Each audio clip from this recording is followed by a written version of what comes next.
All right, welcome back to Off the Bench presented by UDF. Michael Anthony Munoz was born in Ontario, California in August of 1958, just celebrated a birthday. And like a lot of you, remembering and living here in Cincinnati, when he was drafted by the Bengals, he had the hair going. He had it all going. And he comes out of USC. He played football. He played baseball, believe it or not. We'll get to that in a second. And at USC, he won all 4 of his bowl games, including 3 Rose Bowls. Lots to talk about with one of our all-time favorite people, Anthony Munoz, kind enough to join us. How are you, big fella? You look great, tan, fit, lean, and mean. Tom Brenneman, great seeing you, buddy. I feel good. I just had a birthday, and I'm just thankful to get up in the morning and move around. How's your But body feel feel, good. Anthony? You and I work together, and you've taken great care of yourself. You lost a lot of that weight you carried around when you were playing in the NFL. How does your body feel now? Because you hear all the stories about guys that aren't doing so well. How about you? Tom, I'm very thankful, and I think you bring up a great key. I've been retired 30 years now, and I still work out every day. I think it's a matter of continuing to move, and I'm not a fanatic with what I eat, but I watch what I eat, and then just lifestyle. It's one of those things where, as a lineman, I was always pretty flexible, so I always try to stretch every day. I think that's a key, but you can hear me coming down the hall sometimes, and sometimes you can't. So it just depends.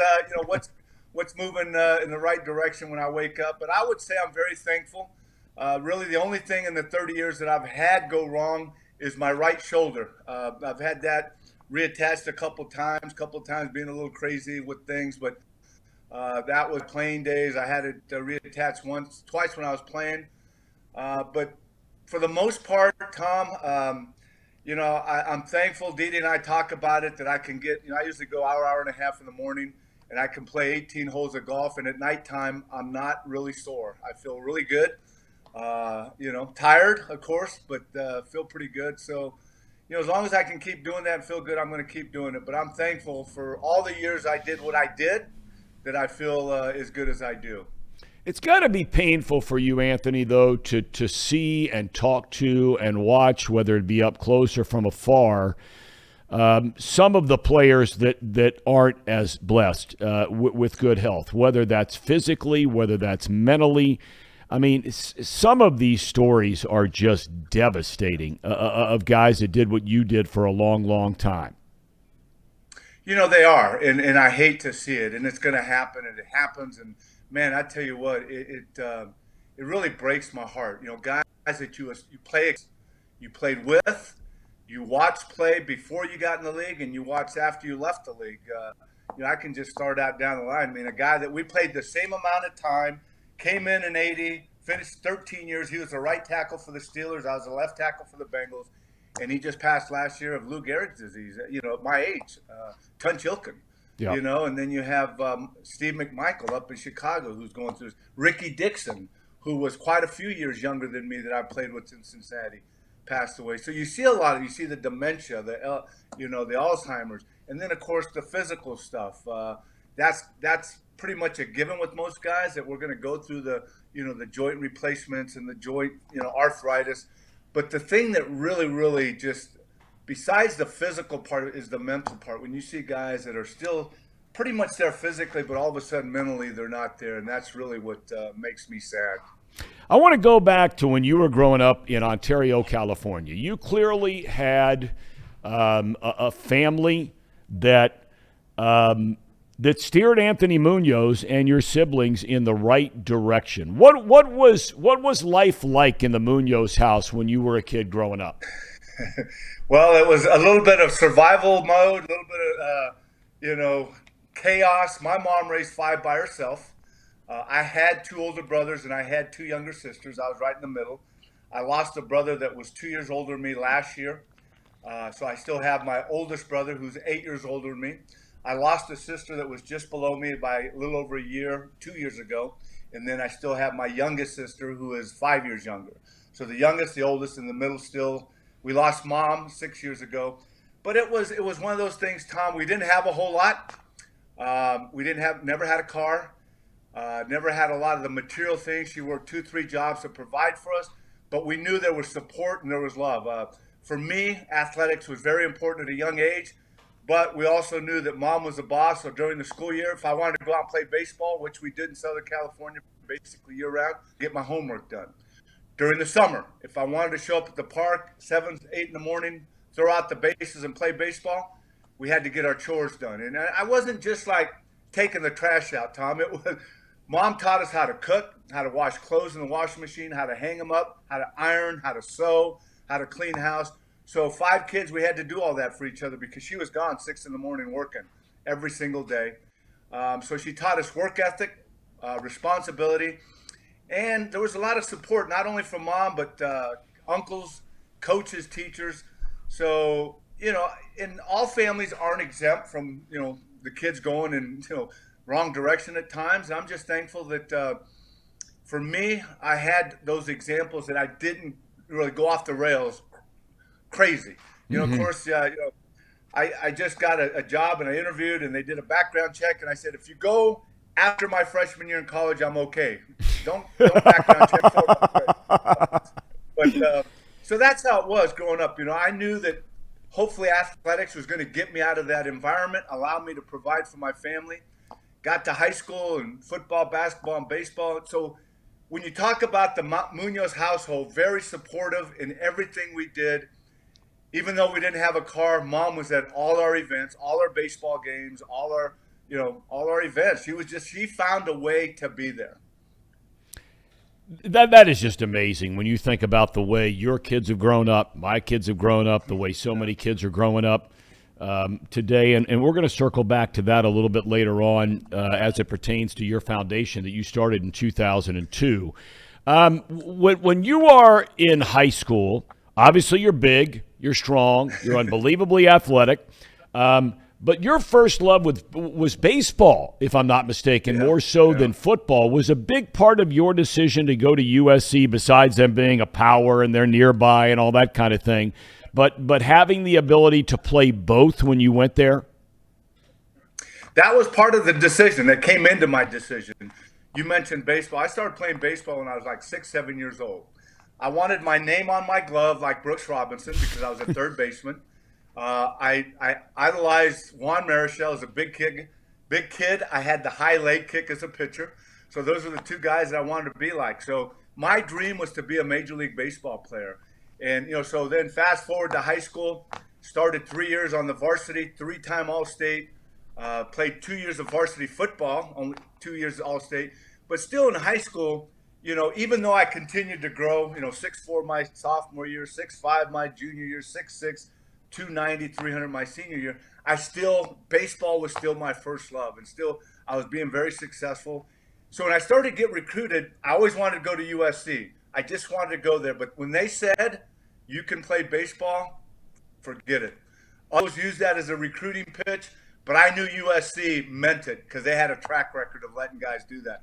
And it was signed, sealed, and delivered once they said that.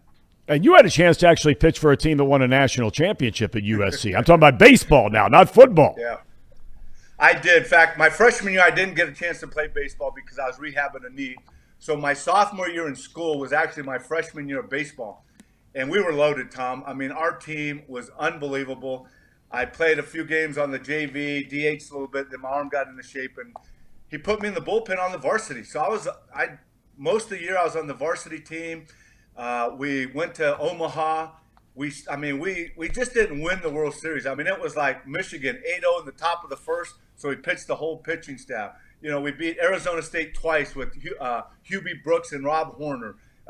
We beat some pretty good teams. Just about everybody on our team got drafted. But, yeah, I was 1 and out. 1 year I got to play baseball. I got myself a national championship ring. I think I pitched 11 innings that year. I did get 1 win, so I'm undefeated as a college pitcher. Ain't nothing wrong with that. It was kind of mop-up at the end, We were in Texas for Easter, and we were going into Austin to play the University of Texas.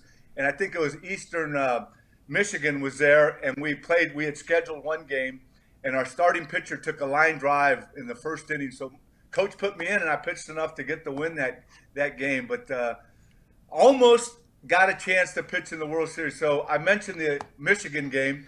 We were up 8-zip in the top of the first inning. So what he did, he didn't start the starter, which makes sense. But everybody on the staff pitched a half an inning.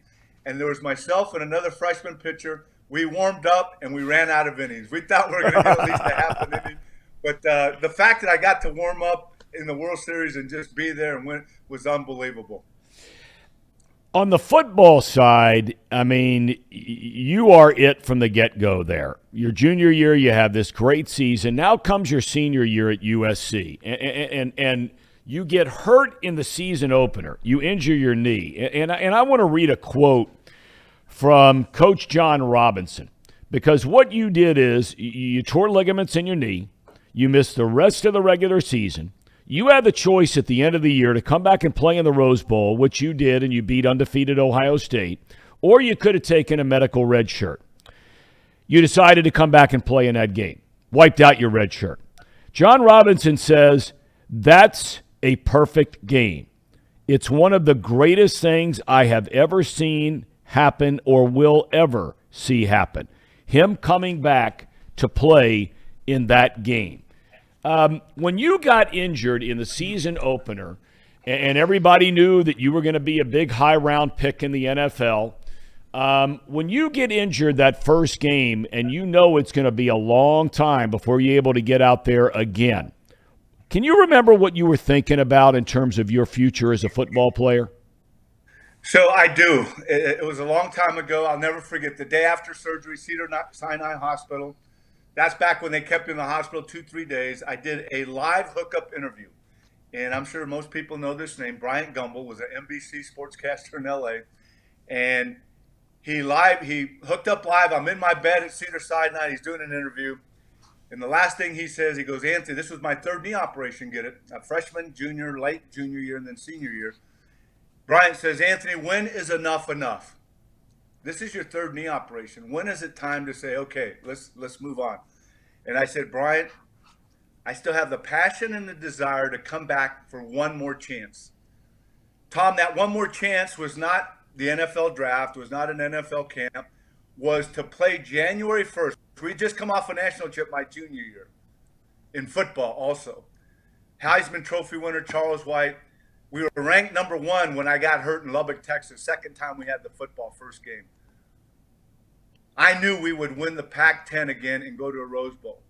So that one chance I talked about in that interview was rehabbing and playing in a Rose Bowl. We had played in 2 with the guys that I entered school with. We were all getting ready to finish school. That's why I didn't want to come back for a red shirt.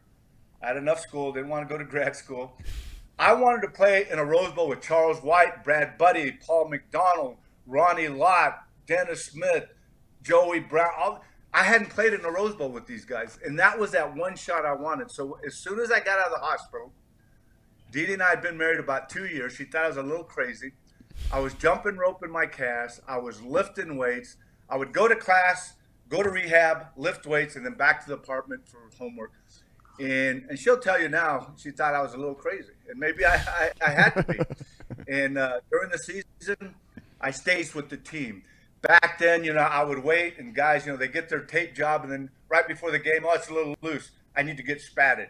I don't know if it's because your tape job's loose or it looks cool to get spatted. But I became like the official spatter for my guys. And I knew if I spatted them at SC, you couldn't have it white. You had to spray paint it black. So I carried my spray paint and the tape, but I stayed engaged. And I kept telling the guys, keep winning. I'm going to be with you January 1st. And they'd kind of look at me and say, okay, yeah, we get it. They're probably thinking this guy is delusional. He's had his third knee operation.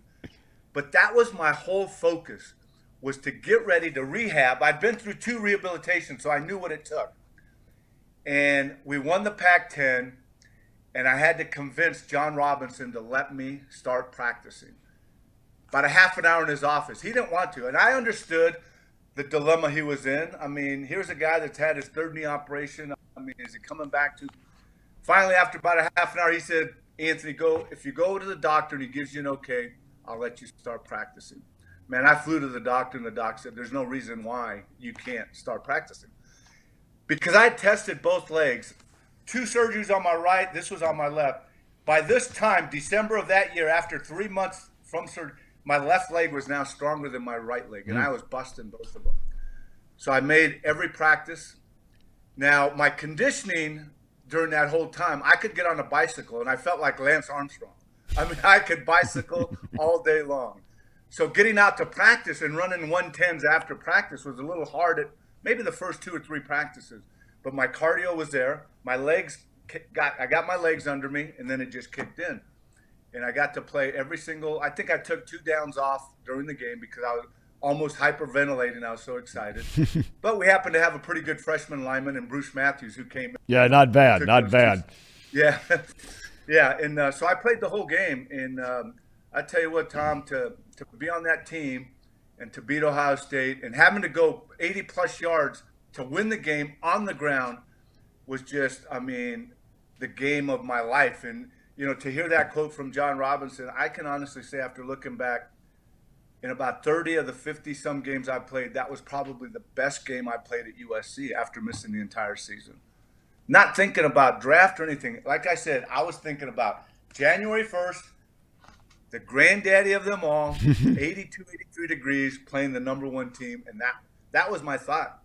And I got a chance to do that.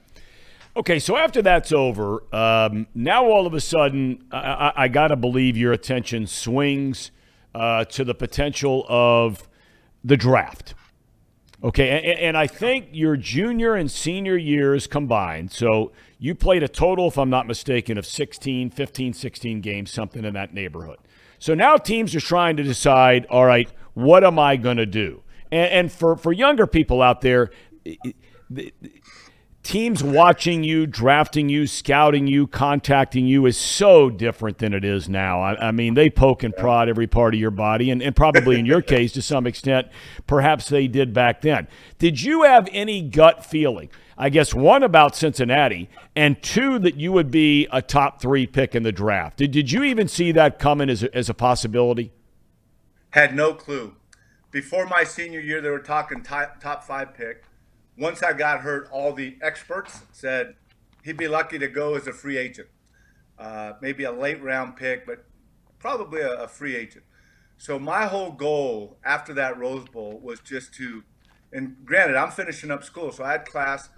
I am going in the weight room, and I'm taking it to another level. I mean, you know, I know guys go to Arizona, to Florida now. But look at who got us to where we were as seniors. Our strength and conditioning coach at your college, at your university. So all of us stayed there, and we just busted it with our strength coach. And I said, I've got to be as strong and as in the best shape I possibly can, so just in case they want to work me out, that I'm ready. But my whole goal was just to get to a camp.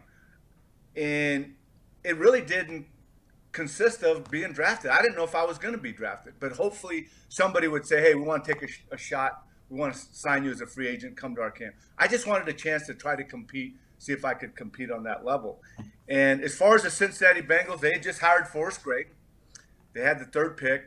And you're right. We had about 6 combines when I was coming out. Now they have the one in Indy. Mm-hmm. We had one like in Philly, New York, LA, Dallas. And all the guys would leave the physical and be there like an hour after everybody left. The doctors would check, recheck, put me through stuff. But the one thing that I kind of gave me a little bit of hope was the only team besides the physical that flew me in and worked me out were the Cincinnati Bengals. They flew me in after the physical, and their docs, again, just prodded and checked and strength trained. And then later that, you know, after that, Forrest Gregg flew out to LA. And I'm thinking, oh my goodness, if you're an offensive lineman in college and you don't know who Forrest Gregg is, you're nuts. You know? Yeah. I knew he was all-pro guard and tackle. I knew he was a Hall of Fame tackle. I knew that Vince Lombardi called him the finest player he had ever coached. And think about that, all the guys that Lombardi coached. And so he came out to work me out. So I got ready. I put my workout clothes on. We went on our practice field.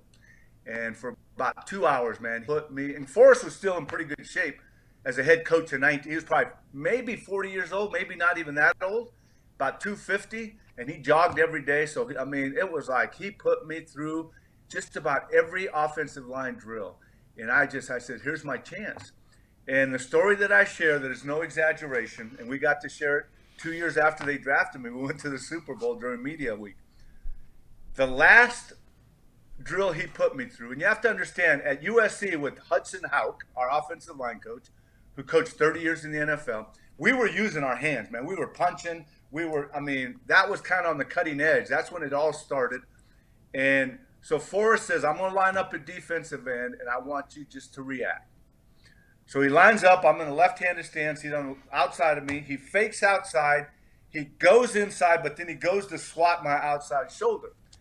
And when guys, defensive linemen, go to swat your outside shoulder, swat you, expose their chest. And our first reaction is to take both hands and just boom, right in the chest. And I did that, just instinct. And Tom, the first thing that hit the ground was the back of his head on the ground. And I'm thinking, oh man, my heart just dropped. I reached over to help him up, and I said, Coach, I am so sorry. And he looked at me in that Southern drawl, and he says, that's all right, son. Don't worry about it. And I said, well, maybe that just helped me out tremendously. And, of course, a couple months later, with the third pick, they took me. So, but I had no clue other than that workout that maybe that was a sign.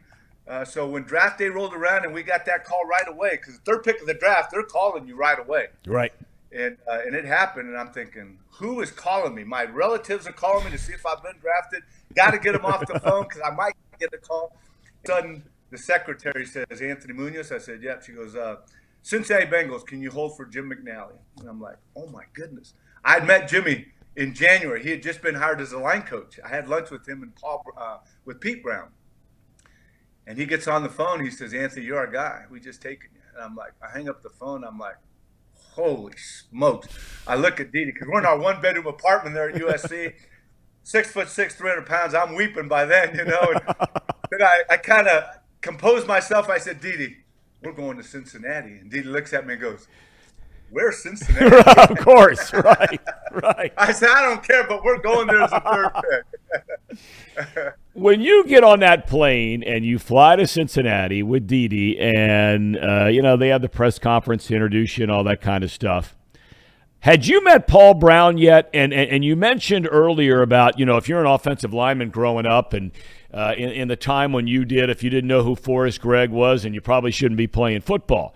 Paul Brown was a little bit older. And obviously all his accomplishments, Hall of Famer, innovative, so on and so forth. What had you met him? And then if not, what was it like to meet him? Well, I hadn't. I met all the others. When you meet him, and when I met him as a 21-year-old rookie, they had just drafted, you're meeting history. I didn't know everything about his history, but I knew he was football history. He was the man. And then all of a sudden you meet him, you play for him, and you realize what the guy brought to the game of football. You just mention it, face mask, playbook, videotaping practices, it's just, and Tom, here's the one thing. I tell people, like I said about Forrest Gregg, if you're a football fan, you love history, you have to know what Paul Brown brought to the game. I asked people, I said, how do the quarterback communicate with the coaches? And they said, well, they got these, transmitters, and I said, so think about this. I think it was in the late 1950s. Paul Brown tried to put a transmitter in his quarterback's helmet to communicate with them. That is crazy. Yeah, it's amazing. They couldn't get it. And I laughed, and I said, what, did he get too many radio stations while they were trying to communicate? But he tried that in the late 50s. It's face masks and playbooks. And so when I met him, it was just like meeting history. And then every year you're with him, it's like you learn more and more. And he shares more and more with you because he was very engaging. And questions that he asked you led to stories. And it's like, all right, history lesson. But, so when I finally met him, it was like, wow, I get a chance to be around. And then you learn that he's there every single day. Installment, coming in after a game, on the plane. He's until he passed and got sick, he was there every single day, which is, amazing. Yeah, an amazing guy, no question about it. Your second, you become a starter right away as a rookie. You got some good players on his team. A year later, you go to the Super Bowl. Look, everybody says going to a Super Bowl is their ultimate goal, or a World Series in baseball, or an NBA final, whatever it might be, right? But I always like to ask people, and I'm curious, the moment they maybe come out to warm up for a Super Bowl. Maybe it's in your hotel room the night before a Super Bowl. Maybe it's when they introduce your name. And that Super Bowl you played in was in Detroit that year at the Silverdome. Is there a moment for you that says, you look around and you're like, and knowing you and a man of faith, you're going, Lord, I can't believe I'm here. I'm playing in the Super Bowl. Was there ever a moment where it hit you? Yeah, I mean, I guess the first one was in that cool game we played at Riverfront. Yeah, oh yeah. Like 59 below, you're sitting there and going, man, this is crazy playing it. But then you think about the winner goes to the Super Bowl. So it hits right after the last second, but it doesn't sink in. It hits, but it doesn't sink in. And then you have that whole week practicing at home, and the media, they come, not like it is now, but you get a lot of the media all week.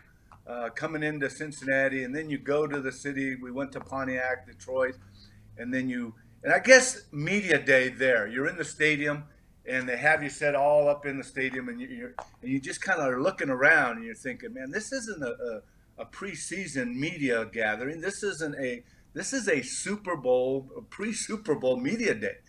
You're actually in a and I watched, back when I was growing up, I watched the Super Bowls. And, of course, the year before I got drafted, the Steelers beat the Rams in Pasadena, so I watched that. So 2 years in the league, I'm thinking, we're going to the Super Bowl. And a little different than my days at SC, because we go 6-10 my rookie year with the Bengals. And if you remember, prior to 80, they were 4-12 2 years in a row. So they got a lot of number one picks. Browner, Whitley, Edwards, Alexander, Thompson. I mean, there's a ton of number one picks because of how badly the team did. So my rookie year, we lose 10 games.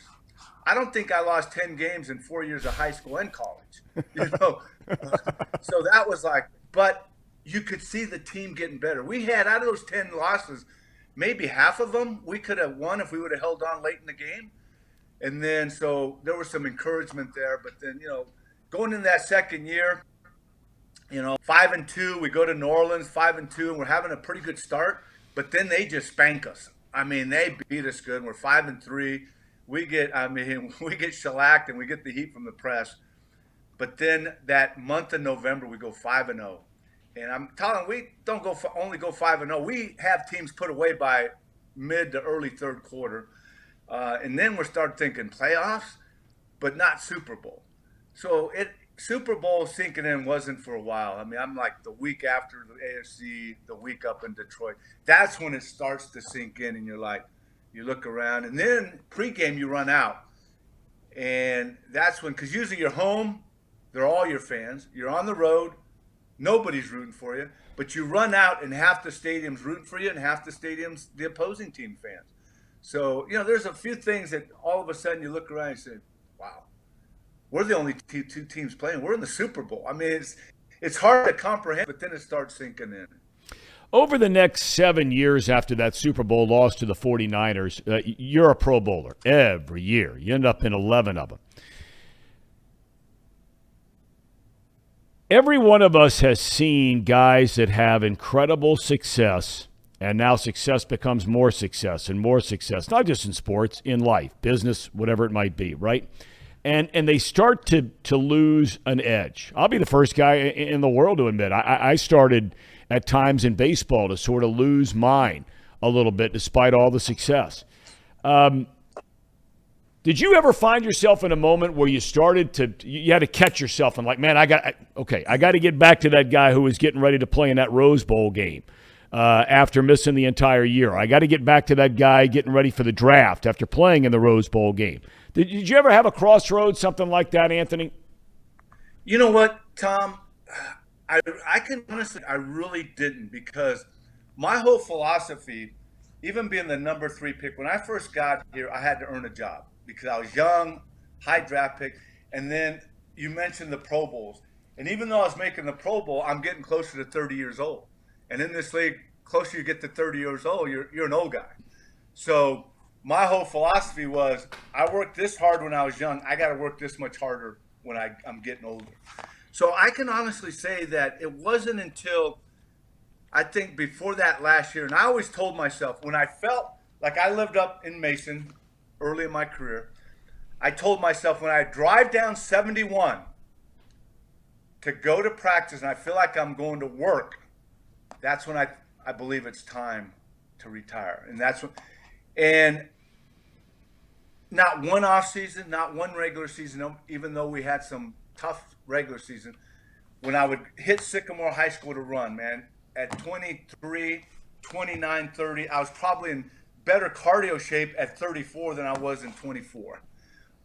In the weight room, of course, you're not as strong, you lose some, but busting in the weight room. So I can really say that the excitement of learning and hopefully getting better every year stayed there until that last year when I was driving down, and I said, I think this is going to be it. And I decided that this was going to be the last year because it did. It felt more like work than it did fun, games. From one-on-one pass pro to blitz pickup to even 9-on-7 run drill, as tough as it was fun for me because I knew we had 3-4 days of practice to get better in just one game. So practice was and I tell you what, I hated, and I'm sure there's a lot of guys, but I hated to get beat in practice. I hated to make a mistake. So that's what drove me too. The second Super Bowl, you go from Ken Anderson as a quarterback in the first Super Bowl to Boomer Esiason, this flamboyant, outspoken, guy who now all of a sudden is a quarterback. I can't imagine that for an offensive lineman, and you were with a lot of that group for a number of years, and your buddy Max Montoya, among others, and Joe Walter, and right on down the road. I can't imagine you could have two very different guys as far as personalities are concerned, but were they all that different in the huddle when a game started? A little bit. Still somewhat different. So they were different personality, similarities in probably two of the smartest quarterbacks that I've ever known. I mean, I look at these guys, quarterbacks that wear these big wristbands with all the formations and plays, and I just kind of chuckle because not even in today's game, I don't think Kenny Anderson or Boomer would have to wear those to be able to remember the plays. So in that sense, they knew the offense, they knew the defense, they knew what everybody had to. But even in the huddle, Boomer was a little more vocal. Kenny was not as a different type of leader. Kenny was a man of few words, and when he said something, they were not loud words, but they were words that really stung, and from what I hear, I think Paul Brown was a lot like that, that he didn't rant and rave and scream and yell, but when he said something, you listened and took it to heart, and you didn't want to hear it again. And so I think that's in Boomer, and both guys, had your back. I mean, we might totally miss a guy, and he would hit the quarterback, and Boomer would say, "Hey, man, my bad. I'll get rid of the ball quicker next time."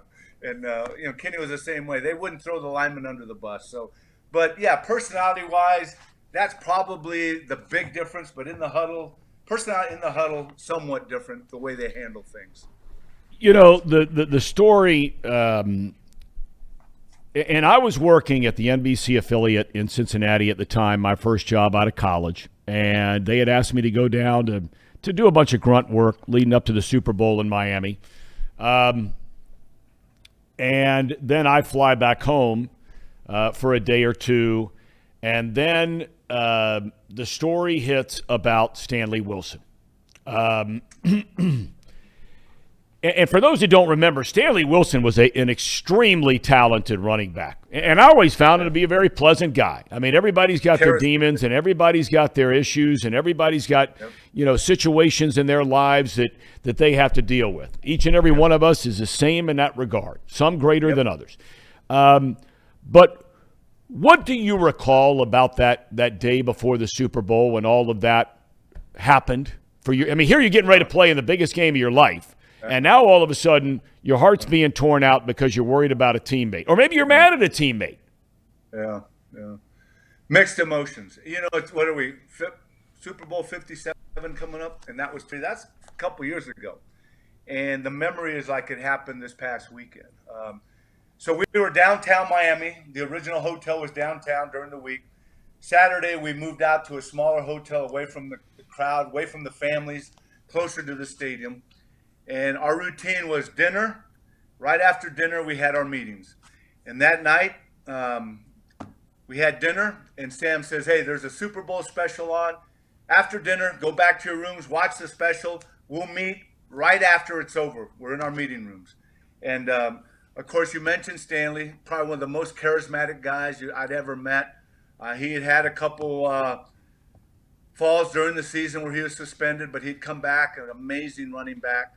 And so we go to dinner, and we all go back to our rooms. And when you're part of a team and you spend so much time together and you build that bond, words don't have to be spoken when you know there's something wrong.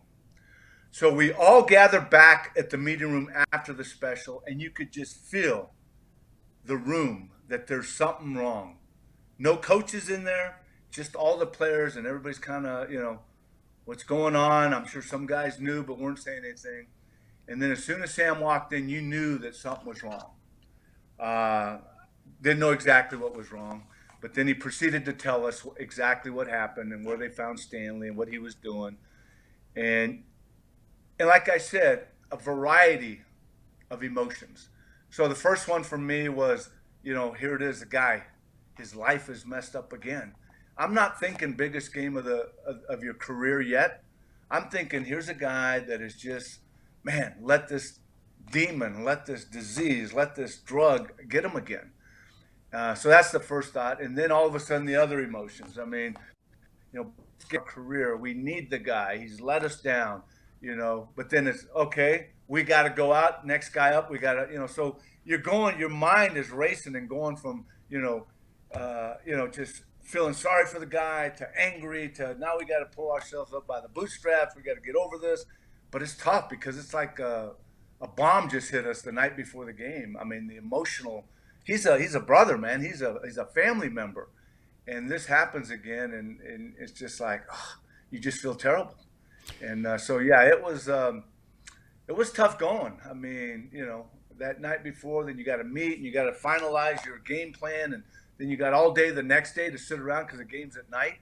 And think about the game, and then think about what happened to Stanley. Where is he now? What's going to happen to Stanley? So that was a big blow.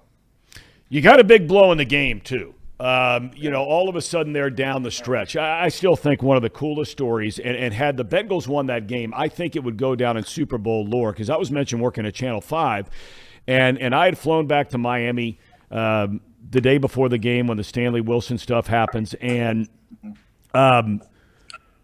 Stanford Jennings' wife had a child in the hospital, and Sam had contacted us at Channel 5 and said, could you just get us a piece of video of his wife holding their brand new little baby? He's with a team down there, and can you get that video down there? So we got it down there. And then he runs back a kickoff for return for it. I just thought it was that was an amazing moment. But when Montana goes down the field, you guys have the lead, out he trots. Most of the time, you'll see the offense and the offensive linemen sitting down on the bench together, going over something in case something comes up and you got to get out there one more time. What were you doing exactly when that drive starts and then when it culminates with the touchdown to John Taylor at the end? You're right. You do have that. We did get on the bench right away. You make your adjustments. And we as offensive linemen always enjoy getting on the op end of where our defense was, and we'd take a knee and just watch our defense. And that's what we did. And, 92 yards, 3 minutes, we're thinking the defense has given a lot of yards, but they haven't given up the points and felt pretty good about it. And so I was just on a knee watching and then watching and then watching. And then I guess the one play that really, really brought a lot of concern before all, was I think they had like a 3rd and 16, and Montana hits Rice. He breaks the tackle, and he gains like 17 or 18. So they get and man, we hold them on that, and we take over, and there's not. I mean, really, that's the one point where we could have really closed the door. But when he got that first down, then I think I went from a knee to standing up and watching, it's like, come on, you're just rooting for the pass rushers now. I mean, you know that because you face pass rushers late in the game, and you know that it's exhausting for them to play after play to rush the passer, and you're just rooting for the Jason Bucks and the David Grants and those guys to get after it and get Montana, and it doesn't happen, and then all of a sudden, I think Jerry Rice might have had over 200 yards that game, and John Taylor makes one catch in the entire game, and it's with 34 seconds left, and he catches a touchdown from Montana. I mean, the guy hadn't caught the ball all game. So it goes from, okay, feeling pretty good, and then they break and they make that first down to, oh no, we got to stop them or else, we're not going to have enough time. So, yeah, once again, you go from feeling good to not feeling but it goes from the knee, helmet on the ground, to standing up. You put your helmet and you're kind of, going through and just thinking, man, if I could only be a Bruce Smith and pass rush, I'd put me in there and I could get to him. But you feel helpless. Before we get out of here, many people who are watching today are well aware of the Anthony Munoz Foundation, which you and Dee Dee started, I think it was 2002, if I'm not mistaken. Yeah. So you guys have just celebrated 20 years as an anniversary of this foundation and the millions of dollars that you have helped children spiritually, physically, mentally, helping them to get a chance to go to college. You got married so young in college. How, when you try to put things all in perspective at the end of the day, 11 Pro Bowls, Hall of Fame, 75th All Anniversary, 100th Anniversary, all those things, is anything more important besides your faith in that foundation when all is said and done? Now, faith is number one. Like I tell people, I mean, that's everything. My relationship with Jesus, and that to me is number one. Family, and then the opportunity to give back. I think about, the foundation. I think about those. Think about mom.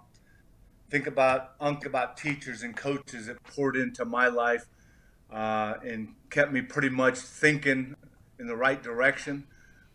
Poured into my life when we didn't have any money to get me a baseball glove or a chance to play baseball, even though we win a championship when I'm 9 years old and all the parents are demanding my birth certificate. But it was those coaches that stood by me and encouraged me. And the scholarship I got to USC and the encouragement I got from my coaches and teachers in high school, believing that I could get it done on the next level. My coaches on USC and my coaches in the pro. So it's, at first, when I first started the foundation, and it wasn't until 8 years after I retired, and I understand the leverage and the relevance you have as a player, but as a husband, father, and a member of the Bengals, I didn't have enough time to be engaged in the foundation. Because when I put my name on something, I want to be totally engaged. I want to be part of the impact. So I was. So when I'm thinking about that, I'm thinking about giving back, paying it forward. But then as I get older, it becomes honoring those through the foundation that poured into my life, that made it possible for me to believe in myself and utilize the gifts that God gave me and develop those and to move through and be able to overcome adversity in college and injuries and, the injuries I had in the pros and just a lot of like you said earlier, none of us are exempt from craziness in our families. I mean, we all go through crazy things. None of us, go unscathed, go, without any problems. But so that's what my faith in the foundation has been for our families, that they've supported me, they've encouraged me, and they've been part of it, that we can help young men and women through our 8 programs. Is when we started we're moving into our 21st years, that, to engage the tri-state area to impact youth mentally, physically, and spiritually with our 8 programs, that we have built a team. And my name's on it, but I know it's all about team, just like it was with, high school and in the pros. It's about the team and having an impact, with our staff, with our volunteers, with our board members, or, the corporate partners. And we have a humongous team that impacts young people. And to me, that's what it's all about, is being able to say to a young person, hey, your mom OD'd, your dad's incarcerated, you're a 4.2 in high school, you have it tough. Let us assist you in college and let us pay for some of your college, or, our leadership program, bringing, 1,500 students to a one-day event and having speakers that are going to give them some leadership nuggets that they can take back on their campus and the community to their families. They're going to help them in life. Or our mentoring program that's teaching, K through 5 elementary kids, make sure they're up on their reading, that they don't fall behind, that they, with their homework, and then also building relationships with them. Or our overnight character camps, taking 150 young men away for 3 days, middle school young men, teaching them a little football, but having chapel and character traits, having team building exercises, and sharing with them. It doesn't matter what you look like. We might look different, but we got to work together. We got to respect each other. We've been doing that for 20, 30 years. So all our 8 programs that we run, our 2 scholarship funds, and just being able to say, hey, and they thank us, and I always say, don't thank us. We're just here to recognize and help you out. You're the one that's doing all the work. We thank you for allowing us to help you out, because you're busting your tail. And so that's, to me, when it's all said and done, those are the things that I get excited about. Well, Anthony, I can't thank you enough for your time. I kept you a little longer than I told you I would. You've always just been a great friend, and I was privileged to work alongside of you and travel with you for well over a year, and doing football games together, and just and seeing everything and knowing everything that you've done here in our great city, in our great area. I know I speak for hundreds of thousands, if not millions, around here in greater Cincinnati, to you and Dee Dee and Michael and to Michelle and all your grandkids. We just say thank you, and we're lucky to have you here with us. Thanks for your time today, my friend. Tom, always a pleasure. It seems like it was yesterday, but it's been a few years since we worked together, and I loved it. We had fun. Maybe we can do it again and talk about some of the stories we had on the roads. Well, I wasn't going to bring it up, but I mean, the only time I've ever seen you get mad was when we were with Buddy Ryan, and Buddy was sitting there trying to tell us how his defense shut down that no-huddle nonsense, and you made the comment, jumped right up and said, well, something to the effect of, the last time we played one of your defenses, I was on the bench in the third quarter. Something like that. You remember his response? He goes, I took over the defense after that game. I wasn't defense. And if you remember, he had 6 hats in his hand to give to somebody else. And you guys, hey, you got him mad. Those hats were for us. That's exactly right. Thank you. Anytime we can do this, and it's always great seeing you.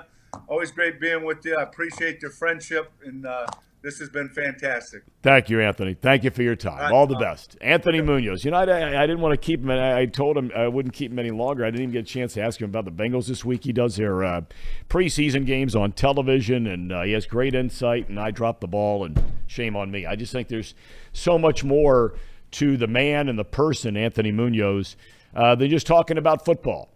But maybe we'll have him back. And once the Bengals season gets going and we can talk about Jonah Williams, I'd be interested to hear his thoughts on how that young man, first-round pick a couple of years ago out of Alabama, how he's coming along as their starting left tackle. They revamped the offensive line. I was very surprised. I can't remember where it was. I don't know if it was at the Athletic website or somewhere else. In some kind of season preview where there was some, and there's always one, right? There's always one, and there should always be one, but there's always one. NFL executive, nameless, of course.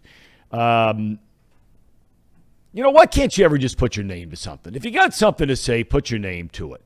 But that's a different rant for a different time. But some executive in the NFL had made the comment that he doesn't think the Bengals' offensive line is very good this year. I mean, maybe he's right. I have no idea. But the Browns have gone out and spent a lot of money. They realized the biggest weakness on that team last year of a team that got to the Super Bowl was that offensive line, and they bring in 3 new guys to start. They've got a 4th new starter because of the rookie winning the guard position. And then they have Williams coming back at tackle. So anyway, all right. The NFL season kicks off tomorrow night, and that is going to be the Buffalo Bills and the defending Super Bowl champion LA Rams. So today we're going to get some inside information from Ryan Dyrup, who covers everything that is California, Los Angeles football. We'll talk to him. And then tomorrow, I'm really excited because I loved watching this guy play for the Buffalo Bills. Big old Reuben Brown.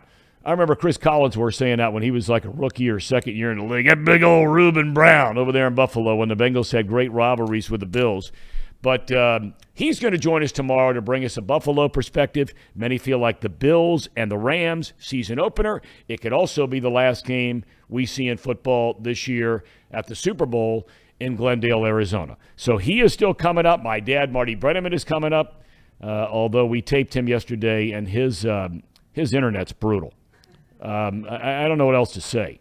He's up next. Or are we going to take a break, come back, talk about a couple things, and then we'll get to Marty Brenneman. Stick around. You're watching Off the Bench, presented by UDF.